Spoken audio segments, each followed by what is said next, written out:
Record. So did you want to keep talking about politics or? I mean, it is Earth Day. Which is nothing but politics. And you know what?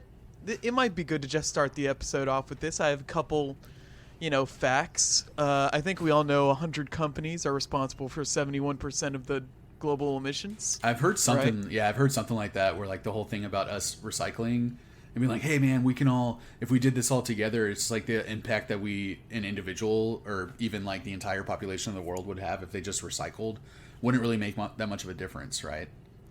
Yeah, because not to say we still do it like religiously, but I mean, yeah, still do what you can, but the personal carbon footprint, that we all kind of like, we're responsible for the world's, was actually a PR campaign by BP to shed responsibility of big companies polluting. No fucking shit.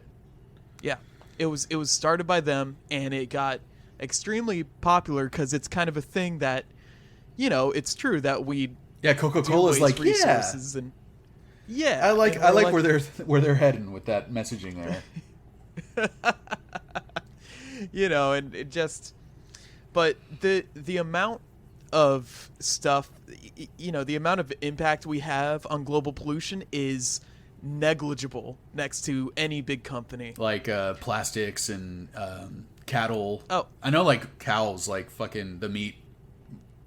Yes, just them fucking farting, which is the dumbest way that I think we're literally gonna die from cow farts, dude. Like, is that where we're at in society? Actually, we do have something worse, which is Bitcoin mining. Right, which uses a bunch of carbon, right, because of all the electricity. It's from all the power, the energy used from computers. It generates 38 million tons of CO2 every year, which is just cryptocurrencies.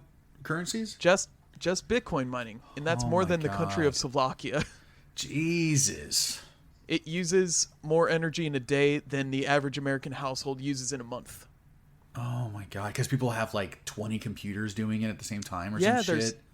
There's whole facilities now, and it's just for... Have you ever looked into like what NFTs are and what Bitcoin mining is? No, because things that confuse me make me angry. But also I've tried multiple times, but you talking about Bitcoin reminded me of NFTs because I've heard that's a big issue with NFTs, other than just like creating value in something that has zero value to it. Like, it's the fact that how much electricity it uses to be able to host this stuff. Is that the thing? Yes. The literal point of literally what Bitcoin mining is, I guess in the simplest terms that I understand it, are you giving proof that you're using this amount of electricity. And so it's the work itself that they're putting the value on. Are you kidding me? So the more electricity you use, the more value you get, the more money you get? Yeah, it's like, the way it was explained to me is that it's like, it's a lottery, and every hour or every minute or every 10 minutes or something, someone wins the lottery and they get a bunch of money from it. And the more energy you use, the more tickets you have in that lottery. What the fuck, right? Because, man? Who set up this shit? Who's getting that? Where's the money coming from? I'm so confused. It doesn't exist. Right, it's not digital money. It's digital money, right? It's like, it's just numbers on a computer screen, and so NFTs are pieces of art, quote unquote, that are solely bought with Bitcoin and Bitcoin. Oh, it's only Bitcoin? Stuff. Yeah. And so it's, like Dogecoin, fucking Ethereum, all that stuff. Right. And so it's just this stupid, pointless waste of energy. And, a lot of artists have been affected by it because they've been getting their artwork stolen and turned into NFTs. and an NFT, the whole concept of the NFT, like, makes no sense to me because I'll see NFTs. People are like, I just bought this fucking, this like astronaut floating in the desert NFT, and I'm just like, who fucking cares? Like, Yeah, and I'm reading stories about like someone buying an NFT for $2 million and then trying to sell it for $6 and the highest offer they got was like $2,000. So it's like, I don't understand what's happening. Yeah, it's ridiculous. The concept is that they're trying to give things on the internet as much value as physical objects, I guess. Right. But So it's almost like I almost feel like the people that invented Bitcoin invented NFTs as a way to legitimize Bitcoin as like, but look, because you have this now, you can buy this. And this is going to be super valuable because then if anyone ever wants to use this image, they have to pay you for it, right? That's kind of the thing with it. Yeah. Like you own the image. But it makes no goddamn sense. You know, if someone shares the image, you can just screenshot it. You know, it's super easy to steal. A friend of mine sent me a screenshot of an NFT that he bought. And I was thinking the same thing. I'm like, well, you just sent me the picture. What's stopping me from taking this and using it as my profile? Like, yeah, And also, for whatever reason, this is completely... I'm probably pretty biased because of how much I hate Bitcoin and NFTs, but I honestly haven't seen NFT art that looks good at all. Good. It all looks actually horrible. It all looks bad, like really bad. The only one that I've seen that's actually good, because now, of course, cannabis is getting into the NFT space, cannabis companies. Dude, cannabis companies are literally like some of the greediest motherfuckers I've seen. Like they're the next oil barons. I swear to God. Like cannabis is becoming such big business. It's kind of disgusting to me. And I saw the other day the first ever NFT by this one brand, big brand here in town, that's all about their art and all about their packaging and it's all hype. I've smoked their weed. It's not that fucking good. Like they sold their first NFT to someone, and the dude has it on his phone, showing it to the camera, like fucking showing it off kind of. And I'm like, that's the first NFT I've seen that like looks cool, but it literally looks like something that you can create on some rendering program on your computer like in an hour. And who knows how much this guy paid for it, and who knows how much they convinced this guy it was worth, you know? So it's like, I just don't, none of it makes any sense. But like, if we're talking about the electricity part of it and like the emissions and all the pollution and everything, if we just switch to like wind power or solar power, like wouldn't that kind of like make it all moot at that point? It would never, I don't think they'd ever be able to generate the amount of power they do with wind power or solar power that they do with electrical. And when the point is to use as much as possible. God damn. I can't believe I don't see a future. That's such a crazy part of the Bitcoin thing that I didn't know. Yeah, no, it's, not a lot of people know about it, and it's been hard finding information about it, just because it's kind of a multi-million-dollar, if not like billion-dollar kind of thing right now. Everyone's investing into it. Everyone's making their own Bitcoin. Everyone's making their own NFTs and selling them, because you sell them for gigantic amounts of money that aren't real. Right. But if you're in this community, then it is real, and it's are they creating a new society? Because like, before like the US currency, it used to be based on like gold, I think. Right. And I think silver too. And then and it was literally like, okay, we're going to take this bar of gold and that's like this many dollars, and we're going to put that, and it's like when someone spends that dollar, it actually has value because that dollar is tied to this brick of gold. Yeah. But a long time ago we dropped the gold standard or whatever, because we had to make more money. We didn't have enough gold.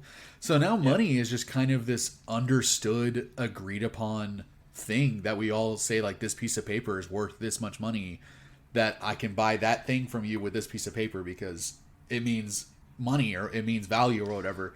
The moment that people stop agreeing with that, it's like, it's going to be chaos. Yeah. I'm sure there's been a movie made about it. John Carpenter or some shit. Yeah. Is there... surely there's some sci-fi book or something. For sure. I mean, maybe it makes not me even think of sci-fi. Ready Player One. All this NFT crypto shit. Yeah. And the scary thing is that All the meta stuff. Yeah, and cryptocurrency is the same concept as our money, our dollar bills and our coins, and it just depends on how many people buy into it. Right. And so, at this point, it looks like everyone's kind of buying into it. So it started as a completely illegitimate form of money, and now it's becoming more and more legitimate. And because it's people are just legitimizing scary. it. Yeah, and you need to have a powerful computer in order to even get this money, which is even further, delving the gap between people in poverty and people right. that have means. Oh God, dude. And the it's just all bad. It's all bad. Yeah.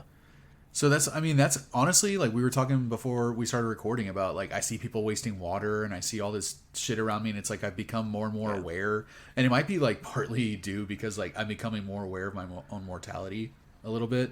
And I'm just like, dude, it's like we were talking about, Sure. working out and like eating right. Same shit is like, dude, if I don't preserve this, then like there's no guarantee it's gonna be there in later on in my life, like and that's, so I start thinking, I've been thinking about that more and more lately, and it's kind of made me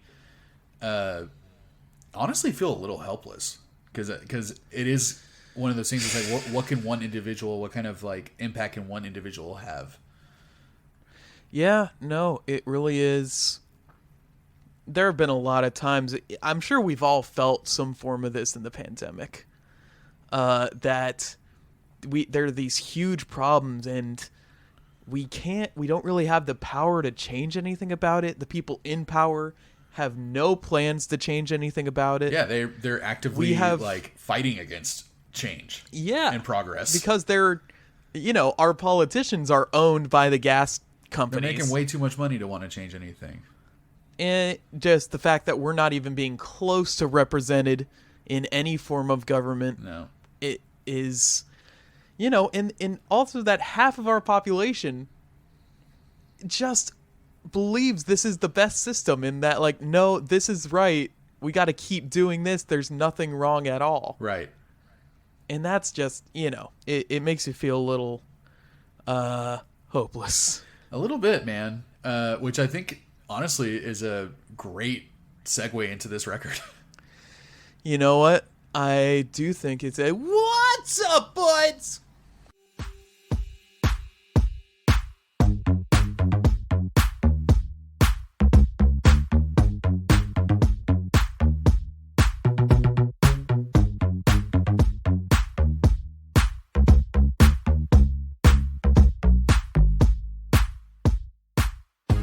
Welcome to another episode of the Earbuds Podcast. This is a podcast where me and my buddy Lucas talk about me and my buddy Lucas's new favorite album. Every episode is our new favorite album. Yeah. And me and my buddy Lucas talk about it for a while. God, I wish that was the case. That every episode, the music just got better and better and better. It would get to a point where we're just like, we would probably just zone out. Like, we would just flatline. Yeah, right? I think we would like transcend to a new plane of like existence at that point. It's just like, well, where do we go from here? I mean, you can only handle so much, ecstasy. Episode 200 is just like, you just hear distant reverb, and that's like us transcending to a higher plane. Yeah, we've become one with the notes. Yeah. But like, are we pod couples or odd couples? I don't know. I think. I mean, I think we're definitely one of those two. My main concern is, are we kind of like on a podcast or an oddcast? I think it's both at this point, to be honest. Yeah. Yeah. And obviously you're Brett John Wayne Hanrahan. Yeah. And I'm Lucas Zatoichi Indrikovs. Zatoichi Indrikovs. And today we are talking about, honestly, like one of our, I would say one of our favorite rappers, for sure. Yeah, for sure. And I think our second album that we've talked about him, and I think the first episode that we talked about is like our most listened to one, like by far. Is that true? Yeah, it's confusing. I don't know why, but it's the one that's gotten the most listens. So that's interesting. Let's see what happens with this. Cross your fingers. Cross your fingers. I would love to see those numbers again. But today we're talking about Melt My Eyes, See Your Future by Denzel Curry, man. Yes. This album pretty much just came out. Regardless of the numbers, we were definitely going to hit on this album. I was very excited. I hadn't listened to any of the singles he released beforehand. I was going into it completely fresh. And you can imagine my surprise when I hit that first song. Yeah, dude, for sure. Like, it is not what you would expect at all, but I did listen to, I think, at least one of the singles. I don't know if he released more than one, but Walkin', track number 2, I heard it. I listened to it probably like 20 times before the record came out. I immediately loved it. I knew that he was going for something new. Like, just from, you can pretty much on every track, of maybe a few songs here and there that don't fall within that theme that we're talking about. But, like, yeah, man, I saw him do an Instagram live maybe like a month before the record came out. And he was saying, he was talking about it. He was like, this is the realest stuff I've ever written. Like, this is the most personal stuff I've ever written. Yeah. And I was really curious to hear what that was going to sound like. Getting into the lyrics, I completely believe it. Yeah. You know? It talks about his feelings during this, this time we're all in, and it feels a little. The album kind of skips between hopeless and hopeful in tone, like walking with my back to the sun. Keep my head in already. The sky. Yeah. But then at the same time, 4 lines later, he's talking about like. But because all this shit is the reason why my friends have to rob people, and it's the reason why we smoke so much weed to like deal with our stress. Yeah. And, so it is like this back and forth of like, I think that the opener, like you mentioned the opener, it does a really good job of setting up the vibe of the record. For sure. Like thematically in terms of like lyrics, but also the music, man. The music's like so much more jazzy and kind of like psychedelic and swimming. Like on the whole record. I love that swimminess and that jazziness through the record, but you know what this song, most of the songs on this record remind me of, I don't know if you've ever watched Samurai Champloo. No. I don't watch a lot of anime, you know this. Well, you should probably change that. Yeah, I mean, I've seen Akira and The Last Airbender, and I like both of them. All right. Yeah, that's good. Yeah. Those are some pretty good ones. I watched like 4 episodes of that fucking vampire show on Netflix. That was actually pretty dope. Castlevania. Yeah. That show's sick, dude. But yeah, the soundtrack for Samurai Champloo was done by a Japanese artist called Eyez or Eyez. Okay. And he is one of the first instances I found of this like low key rap, very piano based, with hip hop beat drums type of music. Okay, so this was super was this kind sounds of like recent that. Or it's kind of, I think it might be a decade old now. Okay, and so it's kind of ahead of its time a little bit. Like, you had, like, Common, like, maybe Common back then, and a few, very specific rappers, like Devin the Dude or something that were doing, like, kind of strictly just jazz hip-hop. I know I'm forgetting so many more. They've been around for a long, long time, but, you know what? I take it back. The more I think about where I was going with that, I'm like, no, jazz rap has been a thing for a really long time. But it's super cool to see Denzel on something like this. I don't know how many. I feel like there was definitely a Kenny Beats beat on this. There was. Yes. I think it was the T-Pain song. Yeah, Troubles. God, I love that song. It was like funny. It was hilarious to me. But yeah, man, I don't know how many other producers were on this, because it kind of reminds me of Good Kid, Mad City, where I thought every track had the same producer, and because it was just so cohesive, and then it turns out that every track had a different producer, pretty much. So yeah, right. I don't know if that's the case with this one. Like, I didn't do enough research, but yeah, it does sound very cohesive through the whole thing. Like, it all makes sense. Even like there are a few like bangers, a few fucking like really hype songs on this, for sure, that still fall really nicely into it. It doesn't take you out of like the vibe at all. Yeah, I think something with Denzel is that he does pay attention to what an album is, right? And he does take into account, like, all right, this is kind of the direction. For? Yeah. Yeah.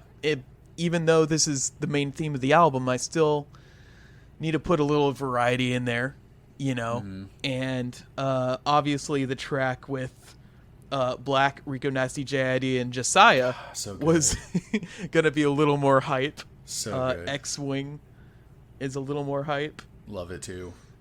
I mean, I love every song on this record. Spoiler alert. Me too, man. Yeah. And it was real tough finding a choice nug. It was really hard. But I think I think this is my favorite Denzel album next to man, I think it was honestly his first record. I think that's my second favorite. It's called Ultimate, Nostalgia 64? I'm looking it up. Imperial. Oh my god, he has so many albums. Yeah. Okay, it was called 32 Zell. 32 Zell, yeah. It's almost like an EP, like an extended EP, but man, I love that album so much. And this is taking its place for sure, because like I think it's because it's so different. Like, Denzel has been like so fucking hype his entire career, like just banger after banger, and like arena rap is kind of what I would call his stuff. Like, it's worthy of an arena, you know, kind of like Run the Jewels. But this is like way more like subdued, way more vulnerable, or like emotionally driven than his previous stuff. But like, maybe even that's kind of not that accurate, because like his stuff has always been really emotional, you know, like but it was mostly like anger and frustration and sadness, you know, kind of like he was like letting out like a lot of frustration and anger, it sounded like. But like this, I feel like this album has a lot more soberness to it, in a way of putting it, where it's like he's kind of gone through some real mental health struggles in the last few years, just like a lot of us have, like with all the crazy shit that's been going on. So but it's like it sounds like he's come out the other side like stronger and healthier, you know, and like more balanced. So you can tell that's the theme when on the first song he's going, I keep walking, I keep walking, I keep walking, like I'm going through all this shit, you know, but like I keep walking. But I'm gonna keep getting through it. Multiple times on here, he talks about thoughts of suicide. Yeah, he's talking about like really personal shit. Yeah, really personal shit, which is still like kind of gangster and kind of stoner at the same time, and like into all of that, into all the stuff he's into, you know. But like he's sharing some like really pretty real stuff on this, and I feel like this album is something like I needed right now, because I'm dealing with my own personal like career shit, and you know, like I feel like I'm kind of wandering right now, like personally, like trying to figure out what I want to do. So like a lot of the lyrics on this record kind of like confirm my feelings that I'm feeling, where I'm just like, man, I'm just like, I feel kind of beat down right now, you know. And it's like half the lyrics kind of like confirm and like validate those feelings for me, but then at the right on the next line, almost sometimes he's also like clearly trying to like push through those feelings and like you know, and be better and like focus, and like he's saying like keep walking, I keep walking, you know. And that's kind of like the theme on the whole record. So it's like a lot of the songs on this record, and I think a big reason why it's probably my favorite one by him, is because like I feel like I needed this album right now, you know what I mean? Yeah, right. And it's weird because I heard this record before all that shit at my like in my career happened and everything. So like it was kind of prepping you. My feelings on this album like evolved in the last month, because I went through some shit, and I'm like currently still like dealing with it. And then I hear that, you know, then all the lyrics on this album, which I knew to him were like at least I knew to him were super personal, and I still loved them for what they were, like him expressing himself, you know, and like having that release. But then all of a sudden all the songs started having a way more personal meaning to me after the last month or so. So I was just like, wow. So it's like I needed to hear this, you know? Yeah. Because it's like he's allowing me to be pissed and stressed and sad and like frustrated, but then also like immediately making me have to think like, okay, well I have to keep walking, you know, like I have to move forward. And I have a feeling this album's going to be that for a lot of people. I hope so, man. Because his lines are as great as always. He has fantastic wordplay. He's surprisingly like succinct with a lot of the themes he kind of talks about. Yeah. Even though it's pretty consistent across the record. And really poetically done too. Like he's not succinct in a way where he's like on the nose, where he's just telling you exactly what he's thinking, but he uses only the number of words that he has to get it across, you know? Right. Yeah. Yeah, it's really impressive, man. Like I think he's on a different level on this album. Yeah, man. You know, I think I remember telling you a long time ago, Denzel has the potential to be one of the greatest. And I think this album is kind of proving that he is on his way. Dude, I remember thinking when you were telling me that, dude, what are you fucking talking about? Because I think that's when I hadn't even heard him yet. And I think you were trying to convince me to listen to him. Yeah. Or I had heard a few songs, but it was, you know, his hype shit. It was so like club fucking like aggressive. And that wasn't the type of hip hop I was into back then. Like I didn't really give it the time of day, like 2015, 2016. Yeah. And then years later, I'd never even heard his name again. And then you bring him up randomly one day, and I was like, really? Like you like Denzel? And you were just like, dude, like you have to listen. I forget. I think it was Taboo was the one that you really wanted me to listen to, or Unlocked. It was probably Unlocked. It was for sure. Taboo's a great record as well. Taboo is really obviously good. Yeah, but yeah, man. And I remember you said that. I feel like this guy is so fucking good. I feel like he has the potential to be one of the greatest of our time, at least. And I just couldn't I was like, dude, is this the same guy that I listened to 3 years ago saying like, fuck you, fuck you, fuck you, like, you know, like some crazy shit like that. And I'm just like, all right. And then I listened to Unlocked, and I fucking loved it. Yeah. And I've listened to everything he's done since then, and I love it all. And then this was the best thing he's ever done. I remember when Zoo came out. Zoo's so fucking good. That is one of the... Oh my god, so many catchy like choruses on there. Dude, so many... Ricky is one of my favorite hip-hop songs. Oh my god. that I've heard in the last 10, 20 years. It's great, and it's just like a lot of bangers. And now you got this album, which the choruses are fine. I don't think they're nearly as catchy. I don't think they need to be. I don't think they were trying to be. I still think that he's like one of the best hook writers in hip-hop right now. Honestly, because like a lot of his lyrics, you know, he's good at keeping the theme, but I usually hate hooks that are either sung or like rapped by the main artist. Okay, so you hate most music. I mean rap, like hip hop, like Nas's record Magic that we listened to. I loved all those songs, but most of the hooks I just don't like when the rapper is just rapping a hook. You know, like that kind of drives me nuts. But then it also kind of drives me nuts when they just get a female singer to just sing some bullshit just so they have a hook, and then they can go back to rapping. You know, like that. Yeah. Also, that usually takes me so out of the song because it doesn't match the vibe at all. But like, he is so Denzel is like legitimately singing on a lot of this album, and I still think like he probably writes my favorite hooks in hip hop right now. He just has. I'm not going to say a natural talent because he's been doing this for so long. I think he's just always knew. He's always known that that's an important part of writing a song, and he's honed it, and he kind of knows what works. Kind of reminds me of like Billy Joe Armstrong. Oh god. Where I think he's like quoted saying that so many people were just wanted to like play as fast as they could, or you know, like write as many songs as they could, and he focused on trying to become a good songwriter. Like that was his focus. Sure. And I mean, Green Day arguably has some of the best like pop punk songs of all time.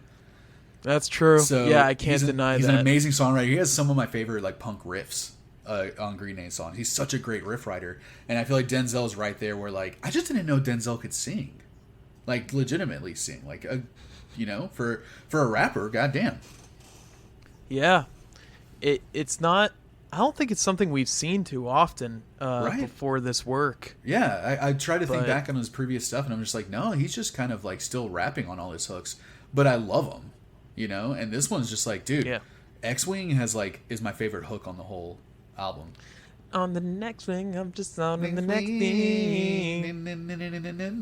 And I love that little auto tune on his voice. Yeah. It just fits. He doesn't even need it, I'm sure, but it's like such a cool stylistic choice. Yeah. It seems like a stylistic choice. It's not like something to fix his vocals. Yeah, they're not. I mean, it's the same with T-Pain. T-Pain's an amazing singer. Yeah, dude, I love T-Pain. I love him so much. His feature is probably my favorite one on the record. For sure. I did like Rico Nasty, but I always like Rico Nasty. Did Rico Nasty do the first female verse on Ain't No Way? Was that Rico? I think it was the only female verse. Oh, who's Kitty Cash then? Is she not Kitty rapping in there? Cash, She's also a feature on Ain't No Way. God, I don't know. I think it's Rico Nasty who does the first verse after Denzel, and it's fucking amazing. Yeah, so cool. It's great. But T-Pain is legitimately an amazing singer, amazing like hook writer. Obviously, like he fucking made a career out of that shit. But he's also like hilarious. Like every interview I've seen him in, anytime I've seen him like featured on a show where he's just like hanging out. I've seen him on like Bar Rescue as a guest on Bar Rescue, and he's hilarious, dude. What? Yeah. Oh, it's great. It's some of my favorite episodes of that show. I love that show. And his feature on Troubles is by far my favorite on the record because of how funny it is and how catchy. Surely I've sent you a link to his Twitch stream intros? I don't think you've sent me that, but I have seen a video of him on Twitch where like people are saying the N-word a bunch, and he fucking like a whole team is saying it over and over again that he's like going against. So he fucking destroys all of them. Like hell yeah, he's so good. I think it was like Call of Duty. Like he's amazing at that game, and he just and the whole time he's like yelling and getting so hyped every time he kills one, and it's just so fun to watch. Like he gets his revenge, and I've like I said, like I've seen Twitch clips of him, and he's just fucking hilarious, man. Yeah. And he's also, like, surely you've seen the Tiny Desk concert that he did. Yeah, that's when I found out he could actually sing. Yeah, and he could just kind of actually literally sing. He's such a ace up the sleeve kind of guy. Like, he doesn't really show that he has all this stuff, but, like... Yeah, but, man, I think I don't think there's any... Because there's a few features on this album that it kind of bugged me a little bit, where the feature was just the chorus. Sure. Kind of bugged me a little bit, like 454 on who I'd never heard of before on Senjuro. Yeah, I think if I remember correctly, that's like one of my least favorite choruses on the album. I still like the hook a lot, and I would have liked to have heard more from her. And it's the same with Slow Tie, like probably the most underutilized feature on this album. And but I love his chorus. I love what he did, and like what he does makes the beat of the chorus make sense.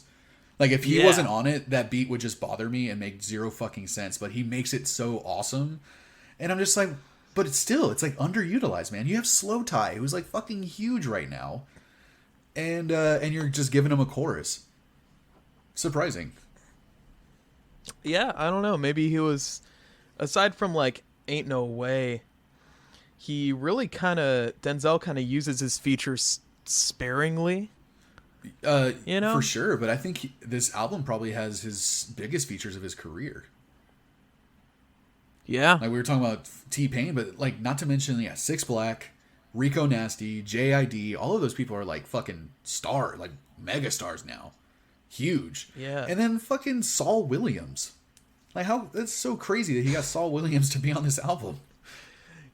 That guy's like like a hero of like the underground kind of like spoken word hip hop stuff. Like he's a poet. And I think that kind of tells you like the level that this album is at too, where all those features are good. There's not one bad feature on this. Buzzy Lee on fucking John Wayne's awesome. Robert Glasper playing the keys on Melt Sessions, amazing. You know, like all good features. There's not one miss on this record. And not just that, but all the features are legitimately like pretty much all big names. This album's, like I said, it's a different level for Denzel. I think a lot of people heard a lot on this record, like the features, you know, deciding to be on these songs.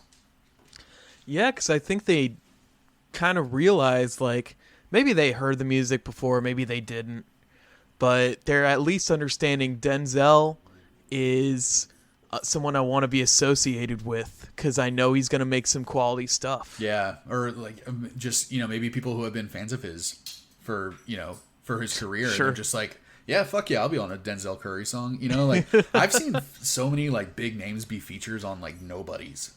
You know, like feature on a nobody song. Yeah, and, right. You know, they're nobody to me, and then I check them out, and they have fucking 3 million listeners a month or whatever, and I'm just like, God, I'm out of touch. It's so weird. That's what I thought when Good Kid, Mad City came out, and I saw Drake was featuring on one of the Kendrick songs. Yeah, right? You're like... I was like, who's this nobody Kendrick Lamar? Yeah, exactly. It's like when I found out J. Cole back in the day, he's like, dude, he doesn't do any features on his stuff. And I'm like, who the fuck is J. Cole to not have any features on his shit? Who the fuck is this guy? And I'm like, oh. This guy's all up his ass. Yeah, it's... just shows our ignorance. I mean, you know, sometimes you can call him, sometimes you just don't know. I had no idea Lil Nas X would still be relevant today. I haven't liked any of the stuff I've heard by him, but, you know, like, I respect how many boundaries he's pushing. Like, he's forcing people to be okay with shit.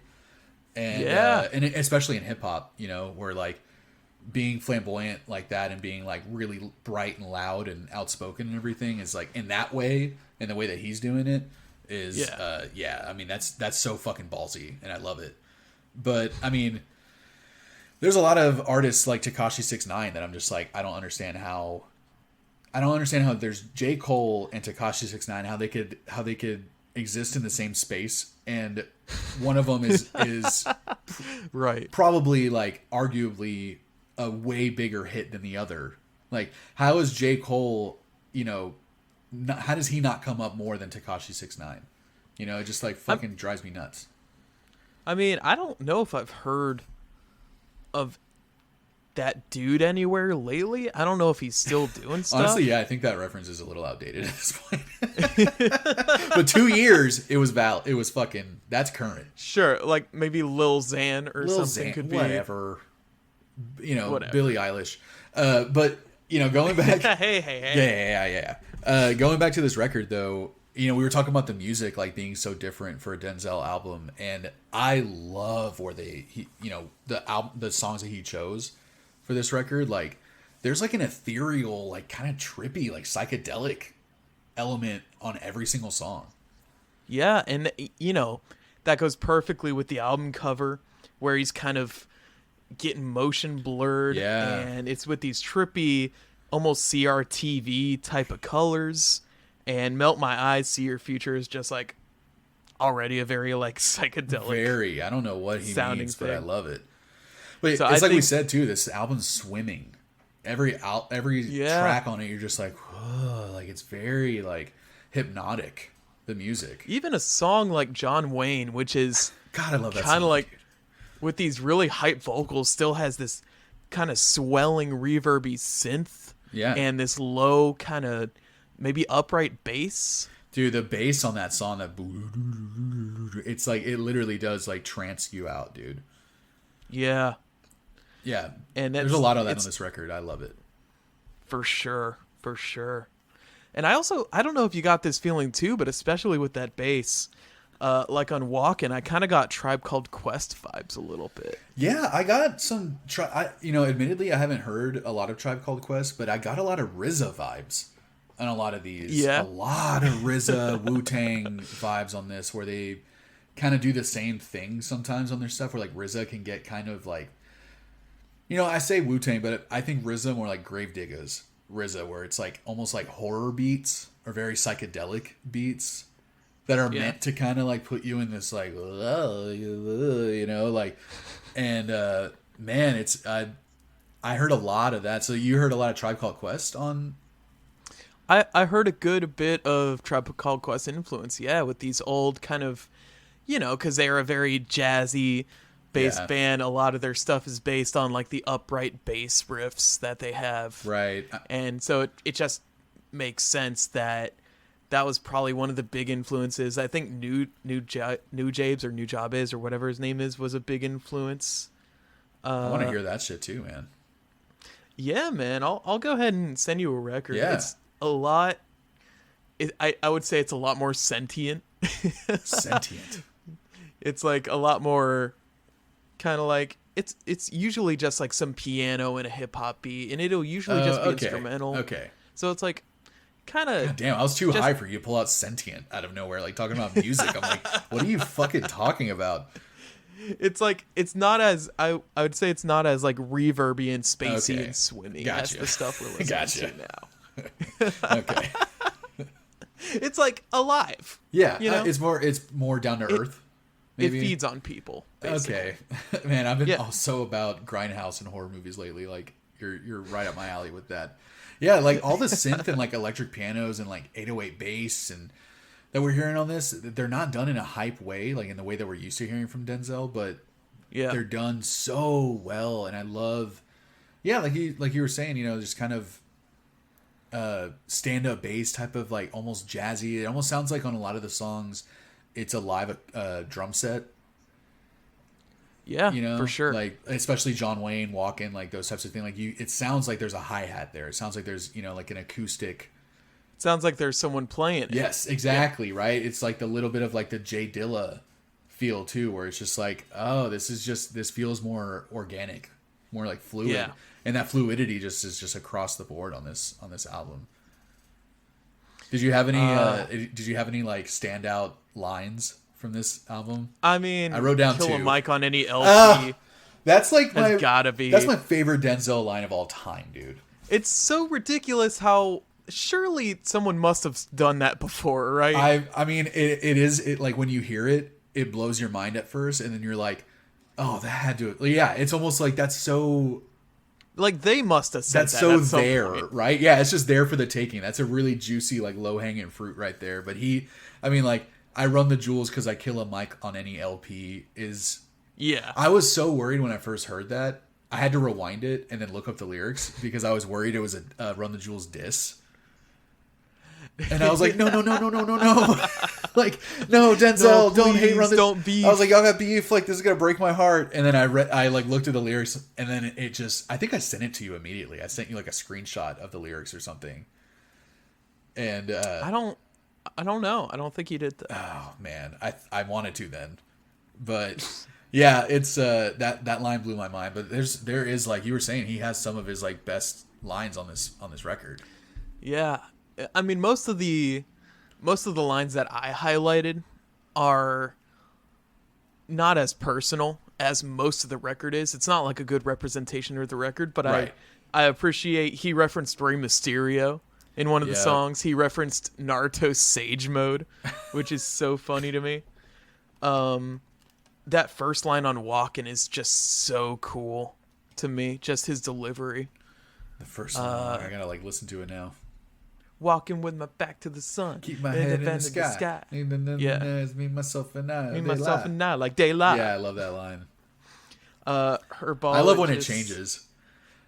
Stop on walking, keep on walking in this little nasty little world we call our home. They get blickies in this popping. filthy nasty world we call our home. Man, that change is like fucking awesome. I have a theory about that change, and this might be a little ridiculous, but my theory is that the change up is the modern version of the first part of the song. It is weird where the first time you hear it, it just sounds like a completely different beat. Yeah. But then you realize it's just a different version of that beat. For sure. Yeah, that's what I'm like. I think it's just like the 2022 version of the first beat we were listening to. That was a lot more like jazzy. Boom bap. And maybe not jazzy, but like old school hip hop. Yeah, very 90s like inspired Yeah. beat. He's kind of has that like really smooth, slow delivery, and then all of a sudden, a minute in, the beat changes and he's doing that choppy. We get blickies popping, so we got options. So we resort to cops and robbers that are the ganja copping. Like, yeah, he's doing like a way more trappy thing at that. Like, that's a really cool theory. I like that. Yeah. Another line stuck out to me was on Mental. Who's like, this is gonna get you higher than herbologist climbing treetops. Yeah, dude, I wish I was listening to this album so much when I was walking my dog that I was following along with the lyrics, but I really wish that I would have copy pasted so many into my notes, but it would have been such a bitch to do that walking my dog. So like, I wrote down the 2 or 3 lines that I really liked a lot. But yeah, every song has some standout lines that I'm just like, oh my god, I fucking love that. Yeah. And I guess my last mention will be on the Troubles. The T-Pain song has one of my favorite like backup get off my vocals dick or something. Get off my dick. Yeah.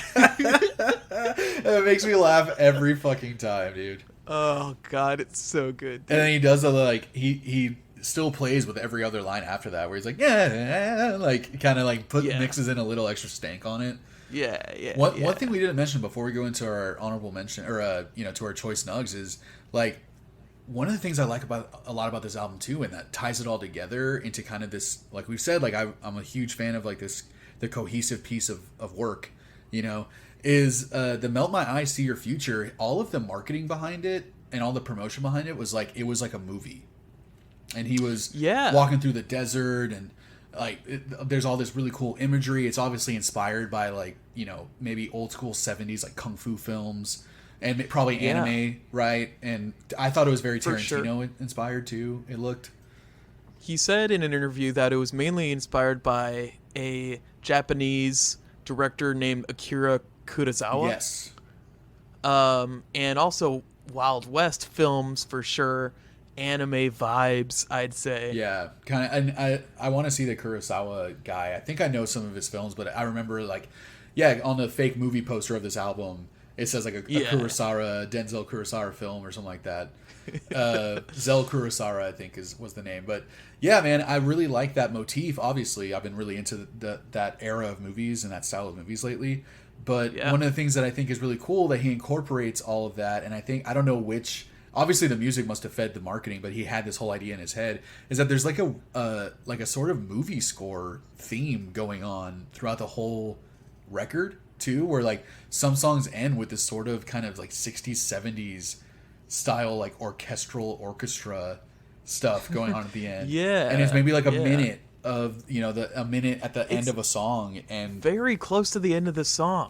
It's so weird. It's like a lot of the songs just kind of go into it, and it took me a while for me to realize what was happening. I'm just like, oh man, it's cool. It's like that's like the movie score of Melt My Eyes, See Your Future, so this album is almost like a score to a movie that doesn't exist. Right. Really fucking cool. I mean, if he had any choice, I'm sure he would make it exist. I bet it's gonna happen, man. If Sturgill Simpson can do an anime movie about one of his albums, like Denzel can definitely do a fucking kick-ass anime, or even a live action thing. I think it'd be tough to choose which one he'd want to do. I bet anime would be way cooler because you can do way more. I bet he would try to do a halfway thing. Right. Like half the movie is animated, other half's like live action. But I was thinking more of like a Roger Rabbit type of thing. Where there's animated characters and things going on, but they're interacting with the real world. Maybe. We haven't seen one of those. Right? Well, I was going to say that, but we actually see a lot of that these days. Oh, yeah, like Sonic. All the Marvel movies. I mean, I guess it's like 3D. It's not like... It's not the same 2D. Thing. Yeah. The Tom and Jerry movie kind of did it, but nobody watched that movie. Ugh, yeah. Or like, if you want to say anything with CGs doing that, but I mean more like... just like 2D looking shit, yeah. Yeah. Then it's all of a sudden the character's melting and becomes like a kaleidoscope of colors, and then he changes into something else. Sure. Like that's what I'm talking about. I think that'd be really cool to see. But let's get into our choice nugs, man. What was your first one? It is time, it is time, it is time for Choice Nugs. It is time, it is time, it is time for Choice Nugs. Real quick, my honorable mentions, it was really hard to choose. And on a different day, I might choose these honorable mentions. But the first one is Walkin', I think for obvious reasons. Yeah. And my second one is Zatoichi. So I love that song, man. God, it was so close. Like 10 minutes before we were recording, I was still like listening to each song and like, oh man, do I choose this one? Is this one? And it was extremely. Did you have any honorable mentions? Yeah, pretty much all of them. Like, yeah, honestly, sure. I would say my least favorite song is The Smell of Death. You don't like that? Nah, I like the weird jazzy horror thing going on, but honestly, it's really short and it just doesn't. I don't think it's as good as any other song on the record. Like I think it could have been left off, for sure. And then my second least favorite was Angels. Dude, I love that song. It's a little too slow for me. Just a little. Oh, wow. Just a little. I'm just saying it's just a little. Just a snooch. Just a snooch. A snooch too slow. I mean, if it's just a snooch, I guess it's just fine. A snooch. But I love the bass on that song sounded like reggae bass to me, man. I fucking loved it. But yeah, man, all of them, like honestly, other than those, Melt Session, Walk In, The Last, Troubles, Ain't No Way, Sanjuros, Sautoichi, all those are honorable mentions. Like I fucking love this album, dude. Like I'm not gonna skip any song, even though there's two in a row that I'm like, you know. Well, you know what? I'm just gonna say my first nug then, and we'll see if we share any. Okay. My first nug is the first song on the album. It's Melt Session number 1. That almost was one of mine. Like we said, I had a hard time picking just two. It was a tough choice, but I think this is a great intro to the album. I love the outro. It might be my favorite part. Keep walking, I keep melt. Yep. You know? Love the super jazzy, heady vibes on the whole thing. Super jazzy. Robert Glasper is so good at that electric piano shit, man. Right. God damn. Denzel's flow on this whole album is fantastic and perfect. Yes. Great lyrics. And I think the album.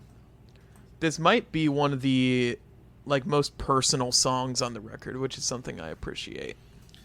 Yeah, I mean, I think that would be hard to quantify or qualify, like which one's the most personal. Sure. But it's definitely like I said, man, it really sets up the whole record. Like you hear that and you're just like, well, I've never heard anything like this from Denzel before. Yeah, right. Yeah. So yeah, great opener, and it was definitely like one of my favorites for a long time. Yeah, and the way it transitions into Walkin' it's a real cool transition between songs, and it just works, and it gives you. By the time Walkin' did the switch up, I was like, holy shit, this is gonna be an important album. Yeah, man. Yeah, like that's what I mean. Like I'd only heard Walkin' before listening to this album, and like hearing Melt Session, I was just like, oh god. Like I already loved Walkin' so much, and then I hear that, I'm like, this is just, I just know it's gonna be amazing. Yeah. You could just tell, like there's some sort of spirit behind this album. Like even seeing his live shows that he's touring right now with this, it's like there's something special about this. I haven't seen any of his recent live stuff. Dude, some of the things I've seen, I mean, it's hype. He's playing big ass venues, and I've seen several shows where he has a giant X-wing on stage that he's like standing on. Oh my god! So fucking whatever. So dude. Cool, dude. So ridiculous. So cool. Well, what was one of your nugs? It's funny, man, because pretty much both my nugs are like the most hype songs on the record. Completely not like what most of this album. I know, and completely not like what I love the most about this album. But even though these are hype, two pretty like the hypest songs on here, it's still like John Wayne is one of my choice nugs. Okay, I love John Wayne. Like it's so aggressive and dark. And it was the first beat on the record that made me think of RZA, specifically Gravediggaz. Okay. A lot of like I love the psych stuff that Denzel's doing on his voice. You know, like right. It's so trippy. Like the whole song is so trippy, and again, like so aggressive. Talking about walking around his neighborhood with a gun on his hip, feeling like John Wayne. Mama, let that bit Bang! Like pow! Like I love all that. And I think the grandfather line that he has on this song, like I forget exactly what it is, but it reminds me so much of Down Rodeo by Rage Against the Machine. I haven't heard it. Like, so I'm walking down Rodeo with the shotgun. These people ain't seen brown skin man since the grandparents got one. And he says like something about, you know, someone's the greatest of their grandfather. Like, you know, oh, he like you're the greatest of your grandfather owned people that looked like me or something. It's something kind of like that line. And I'm just like, oh, that reminds me so much of Rage Against the Machine. And that was just another reason to like it. Well, for obvious, I mean, we know Denzel loves Rage. Oh, holy shit! I didn't make the connection that I was just like, dude, it almost sounded like an homage to that line to me. Maybe, Crazy. You know, probably. I mean, even if unintentionally, maybe it was. Right. Yeah. Fuck. Well. I think the weird drop at the end of this song is cool, where it kind of does the phone like. Ba-dum. Yeah, and the weird singing at the end. Yeah, right. Like I kind of don't like it. Like, you know, it's so weird. And I feel like that's Buzzy Lee's part. She just like sings that part at the end.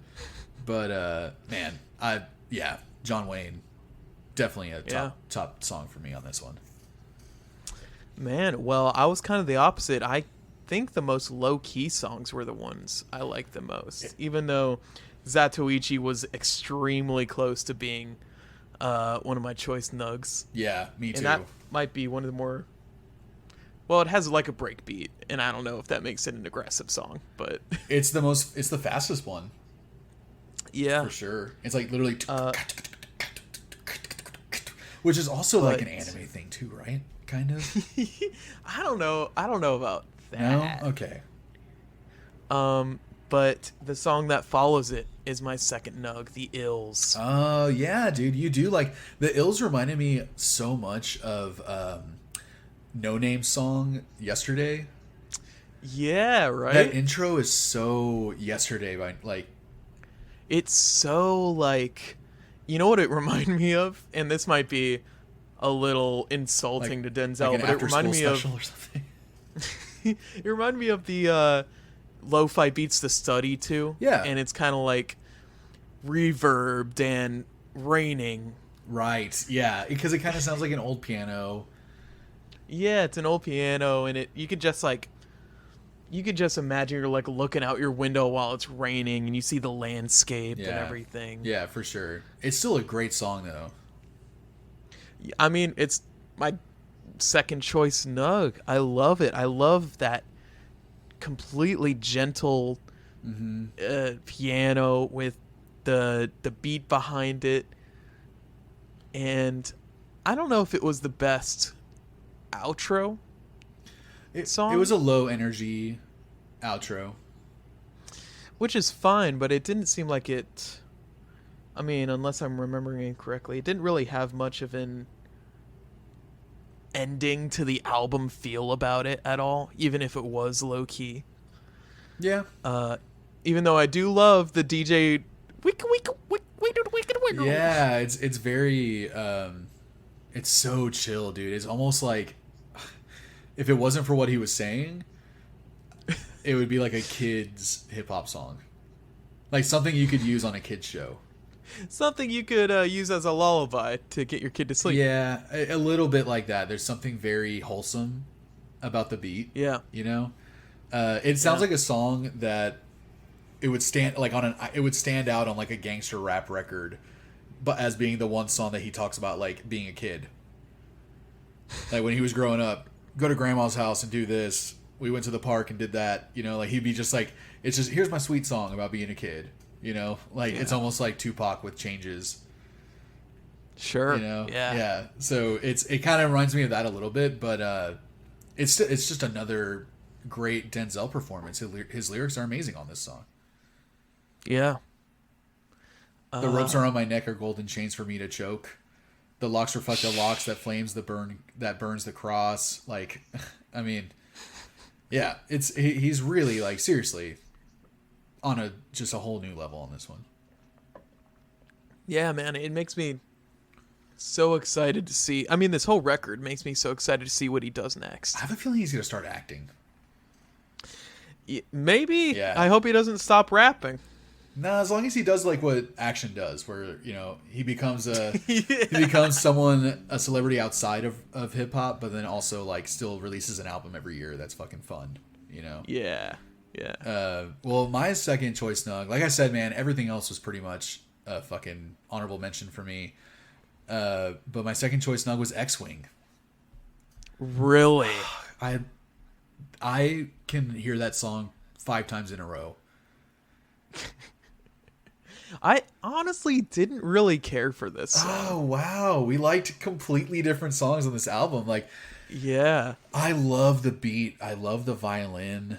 And honestly, that rattler fucking bass kick that sounds like a fucking blown out speaker. Yeah, you love your blown out speakers, baby. I used to hate it, and now it's like my favorite thing. It's like your thing now. It's like my thing. Like, it's like my brand.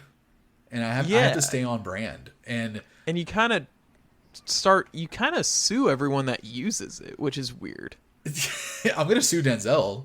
I haven't done it yet. I mean, yeah. Yeah. I mean, I am a rattler. I'm a fucking rickety bass drum for like as a person. Yeah, just like the embodiment of that sound. Yeah, but I love the tickety trappy snare on the whole thing. I love the hook. It's my favorite hook on the album. The next thing, the next week. Like, it's so catchy. Sure. Yeah. I feel like the less I hear that hook, the more I'll like it. I feel like if I hear it too many times, it's gonna annoy me. Damn, I love it so much. And this song has my second favorite line on the record. Yeah. This game like Home Depot, bitch. They got keys, hose, and hammers. That's so good. One of my buddies that I hang out with here works at Home Depot. Yeah. And I sent him that line immediately. I was just like, dude, like he doesn't like Denzel that much. Yeah, he doesn't like Denzel. And I was like, dude, come on, you gotta listen to this song. Like, he does this line, and he was just like, all right, I'll check it out. I don't think he liked it. Well, yeah, whatever. What are you gonna do? Yeah. Shit, man. Well, I fucking really, really love this record. Like, what are you gonna rate it? Oh man.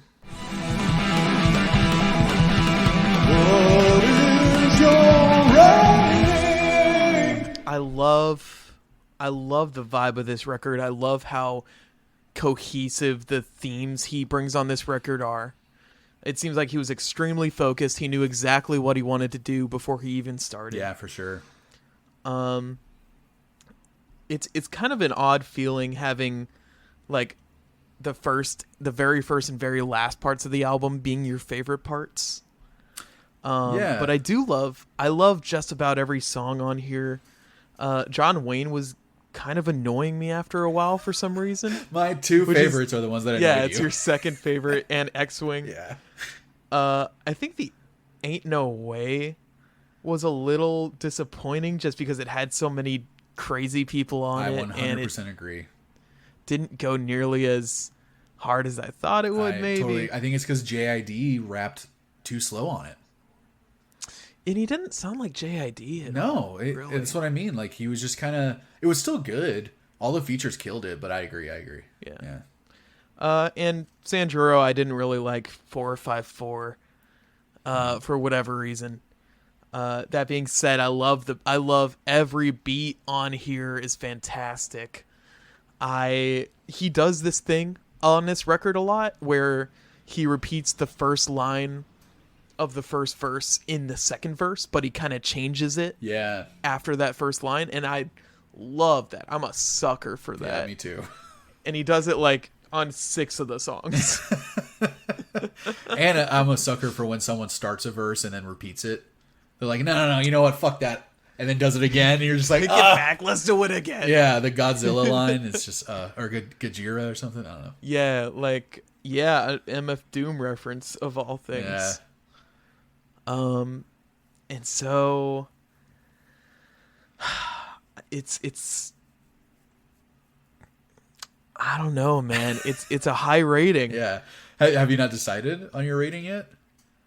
I kind of have. I think the more I listen to this, because we've had this album on the to-do list basically for like what feels like 3 weeks or something. At least, yeah.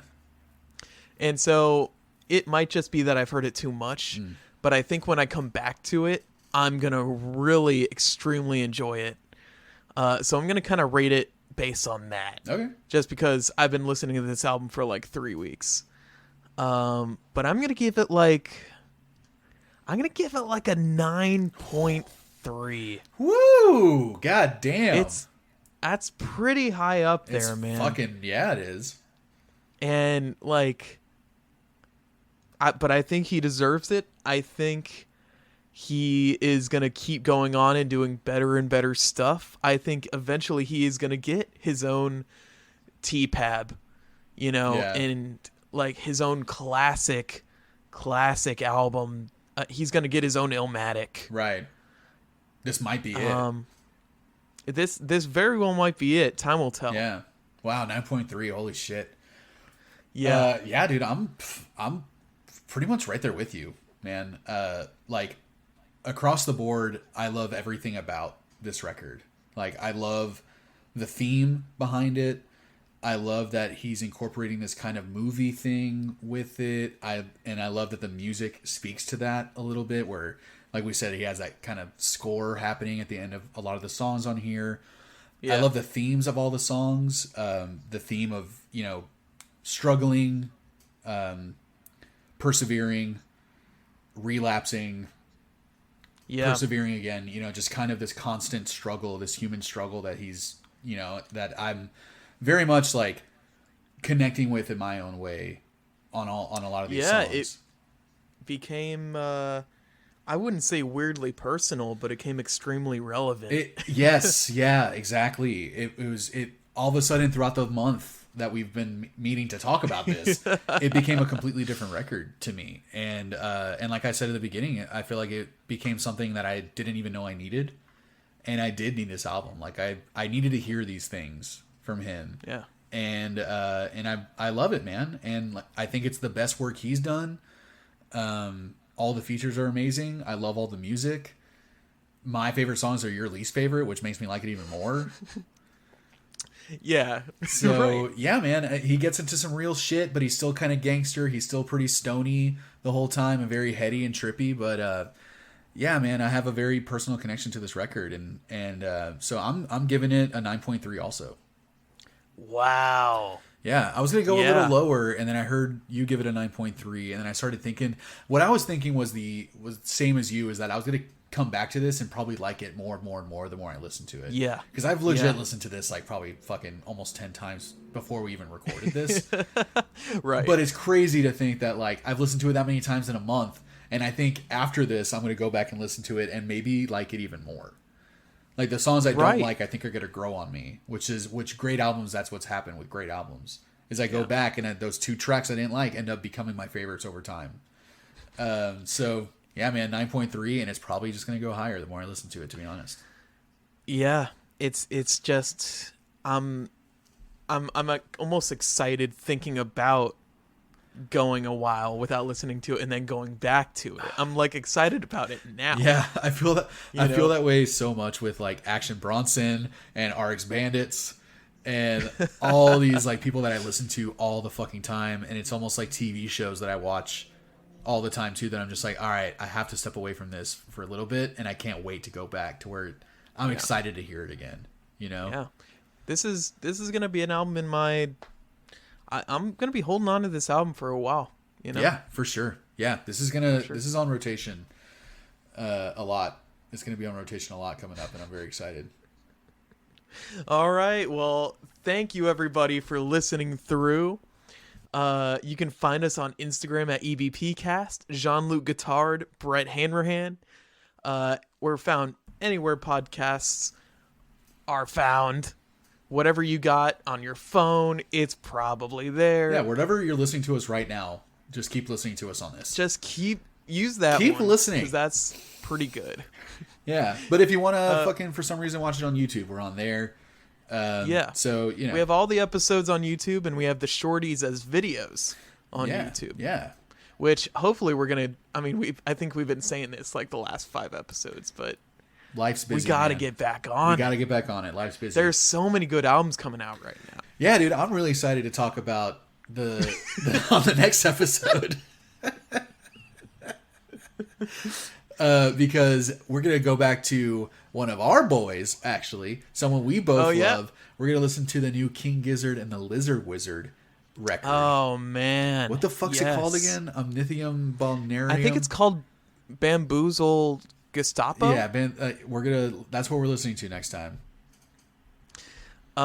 If it's out on streaming services by now, right? It by is. the time this episode, yes, it is. Yes, so extremely excited. I listened to a bit of the 18-minute song when you sent it to me, and I was like, it's Gizzard. It's gonna be great. Yeah, exactly. I'm really excited to hear it. I've also liked what I've heard so far, but yeah, buddies. Next episode, we were talking about Magenta Obsidium or whatever by King Gizzard and the Lizard Wizard. It's the new one. It's the new one. We're going to listen to the new one by them. Speaking of just like new albums that are coming out, then the next week we're going to be talking about Action Bronson, and I think pretty soon after that Kendrick's new album's coming out. So we have a lot of fucking exciting, oh my god, very exciting episodes coming up. I've been extremely nervous. Oh, I'm so excited. I don't know how we're going to do an episode on a Kendrick album. Honestly, the only way we can. Half-assed. I mean, we're obviously half-assing it on this, talking over an hour about Denzel. I mean, yeah, it was mostly improv. I haven't actually listened to the record. Yeah, You're neither. editing this out, right? Yeah, no, yeah. This episode's not even going to come out. Cool, awesome. So say whatever you want now. It's a good practice episode. It's a good practice episode. Yeah. What would you rate this practice episode? You know what? I'm going to rate this practice episode a 9.3. I think a 9.3 for me too. That's weird. I was thinking a 9.3. It's weird that we keep matching up. Yeah. I keep saying this, that we need to stop agreeing on stuff. Yeah. Because kind of sick of it. I'm kind of sick of being on the same level as you. And if you could either like kind of get a little lower, or you could just like stop and let me get a little higher on the next level. Yeah. I got you. Cool. Well, on that note, you know what isn't getting old? What's that? How good this was. You know what? This was good, Lucas. Bye, buddies. Bye, buddies. And 3, 2, 1.